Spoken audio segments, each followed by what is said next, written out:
తర్వాత 12 నుంచి మేము ఈ దరఖాస్తుల యొక్క పరిశీలన కార్యక్రమం చేస్తాము. ప్రస్తుతం అయితే మనకు ఇంతవరకు దగ్గర 25 దరఖాస్తులు మనకు వచ్చినాయి. సాయంత్రం 5 గంటల వరకు ఈ కార్యక్రమం కొనసాగుతుంది. ఒకవేళ దరఖాస్తులు ఎక్కువ వచ్చినాయంటే ఇంకా ఉంటాము. దరఖాస్తులు ఇచ్చేటోళ్ళు ఉంటే ఈ కార్యక్రమాన్ని ఇంకేమన్నా సద్వినియోగం చేసుకుంటూ వారి యొక్క సమస్యలను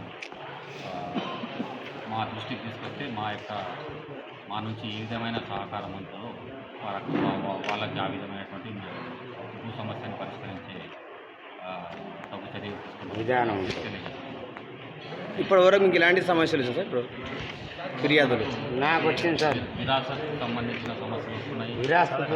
ఆధార్ కాగితాలు అమలు కొరకు వస్తున్నాయి. 15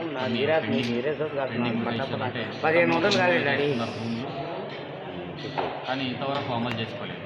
అటువంటి కొన్ని సమస్యలు వస్తున్నాయి.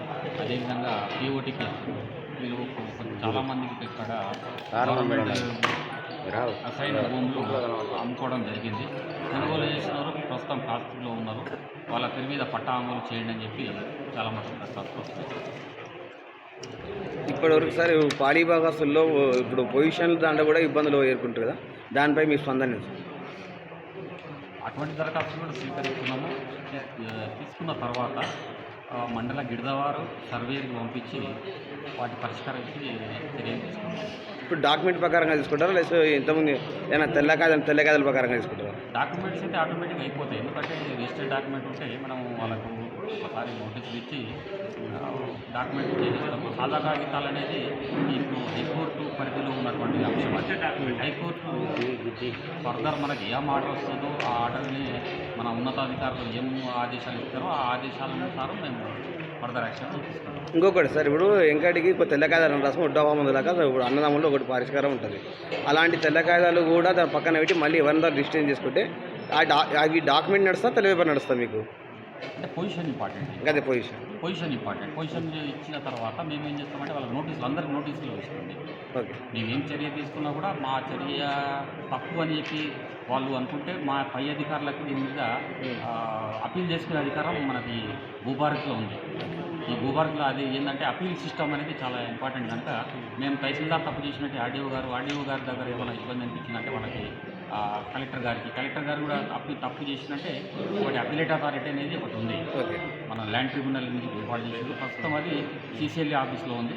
దాని తర్వాత ఒకవేళ మన డిస్టిక్ కలెక్టరేట్లో ఏదైనా ల్యాండ్ ట్రిబ్యునల్ ఏర్పాటు చేస్తే అక్కడ వీళ్ళ సమస్యను పరిష్కరించుకోవాలి. ఎన్ని రోజుల్లో మన సమస్య అప్లికేషన్ జరుగుతుంది? ఈసారి మా దగ్గర 11వ తారీఖు వరకు దరఖాస్తు స్వీకరణ కార్యక్రమం ఉంది. 12వ తారీఖు నుంచి మేము పరిష్కరించే భూ సమస్యలు విలేజ్ వైజ్గా తీసుకొని ఒక్కొక్క రోజు మళ్ళీ విలేజ్కి వెళ్ళి సమస్య పరిష్కరించి మామూలుగా మన ఉన్నతాధికారులు ఏ విధంగా మనకు ఇన్స్ట్రక్షన్స్ ఇస్తారో దాని ప్రకారము వితిన్ 15 days మామూలుగా అయితే మనకు 15th ఆగస్టు లోపలనే ప్రభుత్వము భూ సమస్యలను పరిష్కరించండి, మొత్తం టోటల్గా ప్యూరిఫికేషన్ చేయండి అని చెప్పి మాకు ఆదేశాలు ఉన్నాయి. Thank you. కార్యక్రమం రాష్ట్ర వ్యాప్తంగా రాష్ట్ర ప్రభుత్వం చేపట్టిన కృష్ణా కార్యక్రమంలో భాగంగా ఊరుకొండ మండలంలో ఈరోజు అనగా తేదీ 5/6/2025 ఆధార గ్రామంలో రెవెన్యూ సదస్సు ఏర్పాటు చేయడం జరిగింది.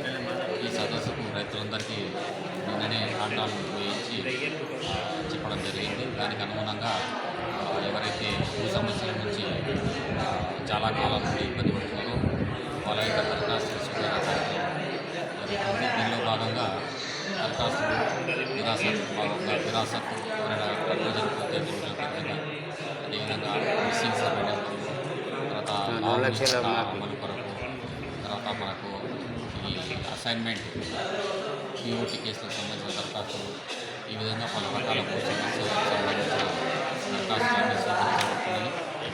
దానికి అనుగుణంగా ఏదైనా చిన్న సమస్య ఉందంటే అప్పటికప్పుడే మేము దాన్ని డిక్లేర్ చేసుకొని ఇక్కడ జనాలు మనకు గ్రామ రైతులు కానీ పెద్దల సమక్షంలో కానీ వాళ్ళ ముందరనే విచారణ జరిపి సమస్యలు చిన్న చిన్న సమస్యలు ఏదైతే పట్టాదారు పాత్ర తండ్రి పేరు కానీ పట్టదారు పేరు కానీ ఏదైనా చిన్న చిన్న సమస్యలు ఉంటే